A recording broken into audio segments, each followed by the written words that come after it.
আল্লাহ যখন কাউকে ভালোবাসে তখন তার শরীরে 4টি নিশানা পাওয়া যায়, অর্থাৎ 4টি আলামত যদি আপনার শরীরে থাকে, মনে করবেন আল্লাহ আপনাকে ভালোবাসে। 4টি নিশানা। 1 নাম্বার হচ্ছে যাদেরকে আল্লাহ তাআলা দ্বীনের সঠিক জ্ঞান দান করেন তাদেরকে আল্লাহ তাআলা মহব্বত করেন। নাম্বার 2, দ্বিতীয় নাম্বার হচ্ছে যারা বেশি বিপদে পড়ে আল্লাহ তাআলা তাদেরকে মহব্বত করেন। যার শরীরে দেখবেন একের পর এক বিপদ আসতেছে, অসুস্থতা আসতেছে, বারবার বিপদ, একের পর এক বিপদ, একটা বিপদ যাওয়ার পর পরে আরেকটা বিপদ আসতেছে, আপনি হতাশ হবেন না প্রিয় ভাই। আল্লাহ তাআলা আপনাকে ভালোবাসেন।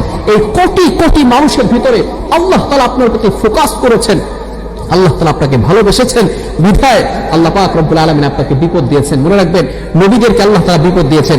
ইব্রাহিম আলাইহিস সালাম খলিলুল্লাহ এবং মিল্লাতে আবিকুম ইব্রাহিম, যিনি সকল মুসলিম উম্মাহের, সকল মুসলমানদের পিতা এবং সকল মুসলমানদের লিডার, নেতা। সুতরাং ইব্রাহিম আলাইহিস সালামকে আল্লাহ তাআলা সবচেয়ে বেশি কষ্ট দিয়েছেন।